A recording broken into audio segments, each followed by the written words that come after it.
Welcome to LDS Storymakers. We're here today with Tristi, Pinkston, and myself, double teaming Josi Kilpack, author of the recent hit of successful culinary mysteries. Try saying that past 5 times. Culinary mystery, culinary mystery, culinary mystery, culinary mystery, culinary mystery. Josi, you are special. Tell us about your books. Well, thank you. My books are a culinary mystery series, as you pointed out, and Tristi and I repeated. 5 times. 5 times, yes, 5 times. I think I got 6. Anyway, I'm so being far counted. I have 5 books in this series. It is about Sadie Hoffmiller, who is a 50-something-year-old busybody who in the first book finds herself involved in the murder of her neighbor, and she believes that she can figure out the information better than the cops can, and so she gets involved. And then after that, she just seems to find herself in the middle of a murder mystery all over the world. And the books continue through, and so I've just finished the 5th book has just come out, Blackberry, Crumble, and Pumpkin Roll.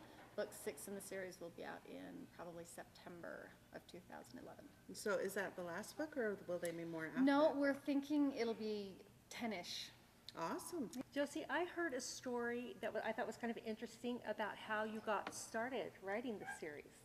It was Okay. actually entering a contest, is that right? Yes, it Can was. you tell us about that? Jeff Savage, about 5 or 6 years ago, did a writing contest through his blog. He had recently written his Shanda Covington series, and the main character was this voracious eater, and she ate like crazy all the time. And so Was that about me or Tristi? Don't answer that. Okay. Continue. Moving on. So he ran a writing contest where he wanted people to write the first chapter of a mystery novel that involved food as kind of a promotional thing for his books. And I was in between projects at the time, and so I decided to enter his costume. It wasn't a costume contest. It was could a have been. writing You would have contest. dressed like a pie. And she would have been such a cute Such a cute pie. pie. A cutie pie. So I entered this contest with my first chapter, and I just wrote the first chapter. I didn't expect to do a book out of it. It was kind of a writing exercise type endeavor. And I wrote it out about a lady whose neighbor seems to have been murdered while a lemon tart was baking in her oven. And I just had a really good time with it. I did not win the contest, by the way. I took 2nd place, though, and I had a lot of fun. It was different than anything else I'd ever written before. And so I started working on this book as kind of a recess book in between the other books that I was publishing at the time. And I had my writing group that was helping me groom this story here and there. And after about 2 years, it had gotten up to about 180 pages, and I finally realized who did it, which was exciting. And I thought maybe this had some real possibility. Do you try all the recipes yourself do. before you put them in the book? Yes. And yet But she is so skinny. I don't eat the whole thing myself, but I do try them all. I make them all, but I also have a test kitchen, which has saved my waistline and my sanity, because I develop recipes. They've given me some recipes, and I have 8 cooks, and they You make have 8 everything. cooks? I don't even have one. Well, they don't cook it for me. They cook it for their families. They live all over the U.S., and they will make the recipe, and they'll help me write the instructions the right way, and they'll tell me if it's lousy. For instance, crumpets are very difficult to make and find a good recipe for, and I went through several versions. I was very grateful that I have chickens who will eat anything. Listen to the word bagel. Bagel.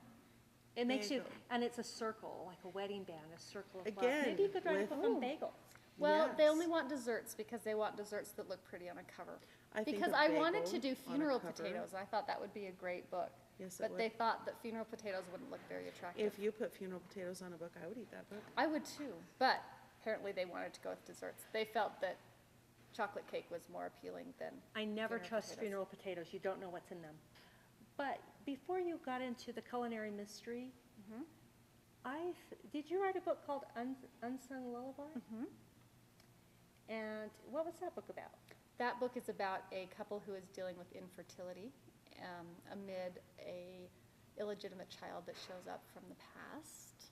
And so it's kind of a contemporary issue book where this couple's trying to figure out where they fit with each other and with their future. And that was the first book that I published with Deseret Book. So you have a lot more depth than might initially be apparent when you read the Possibly. Sadie Hoffmiller Possibly, but I mysteries. make no promises. Thanks for joining us, Josie. Thanks for We having me appreciate those. and being kind. I survived. Were Thanks. you expecting anything less? Josi Kilpack and the culinary mission. No missionaries involved, only tarts.